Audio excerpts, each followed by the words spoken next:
I can still see her countenance, that self-satisfied, practiced smile, her meticulously groomed nails drumming against the lustrous wooden table as if she were already counting her fortune. She did not even deign to look at me. When the attorney opened the last will and testament, she didn't need to. She was convinced she had already prevailed. Just 5 months earlier, when my father married Emily, I wanted to believe she loved him. She was young, stunning, and knew how to laugh at his jokes. He was a brilliant man, but terribly lonely after my mother departed. I thought perhaps she might restore his spirit. She called me young man. She presented me with a timepiece for my graduation. She prepared lasagna on Sundays, despite her dislike for cooking. I allowed her into my life. I should not have. The deception began subtly. She would forget to inform me of family dinners. She changed the locks while I was at work. My father started echoing her words, little verbal stabs about how I was still finding my way. Then came the evening I eavesdropped on her telephone call. She did not whisper. She had no need to. Once he's gone, it's all mine. The boy won't get a penny. That's precisely how we arranged it. I stood there in the hallway, gripping the wall until my fingers ached. She knew I had heard. She looked directly at me as she concluded the call, her lips curling into a sneer.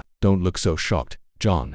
This is how the world operates. I did not argue. I did not yell. I simply smiled. And in that moment, my strategy was initiated. Emily believed my father's will was unalterable. What she didn't know was that he trusted me more than he ever trusted her. Nor did she know that I had been assisting him in restructuring his estate for months, before his health began to decline. When the physician uttered the word terminal, my father sat me down. You will be fine. She is not as clever as she believes. He handed me the contact information for his oldest friend, William, his attorney of 30 years. Together, we drafted a new testament. It was not intended to disinherit Emily entirely. My father was not a vindictive man. The goal was to ensure she could not touch the bulk of his holdings without my authorization. The key was a single provision, buried deep within the legal text, a clause that would mean nothing to her until it meant everything. When my father passed away, she did not shed a tear. She wore black, but smiled throughout the entire funeral. By the third day, she was already meeting with a property broker, discussing the sale of his holdings.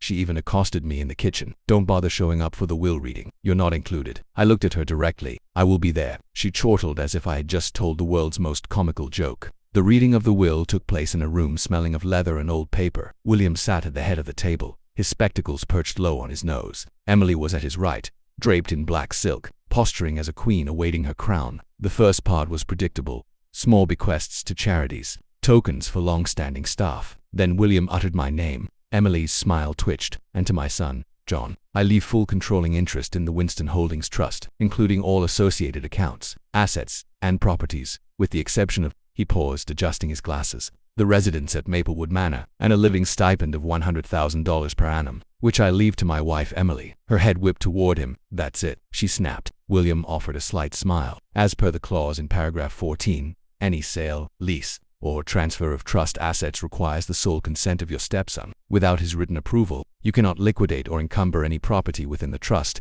Her lips parted, but no sound came forth. She turned to me, her eyes as sharp as glass. You orchestrated this. I leaned back, calm as a stone. No, Emily, my father did. I just ensured it was legally airtight. She tried to feign indifference, claiming she didn't care, but I watched her in the months that followed. I saw her languish when her credit cards were declined, because the joint accounts were in the trust. I saw how the brokers ceased their calls when they realized she had nothing to sell. The best part, I let her continue to reside in the house, to feel secure, and then, when she attempted to rent out the guest wing for cash without my consent, I exercised the clause. I sold the house legally. Without her approval, she received her $100,000 a year, precisely as the testament stipulated, enough to survive, but not enough to live the life she believed she had stolen. The last time I saw her, she was standing outside the Maplewood Manor gates, a suitcase at her feet. She did not look at me as I walked past. I stopped for just a second. I guess you were wrong, young man. My jaw clenched. I kept walking. Revenge isn't about rage. It's about patience. It's about knowing when to speak, and when to wait in silence until the ground beneath your enemy gives way. My father used to say, a sharp mind cuts deeper than a sharp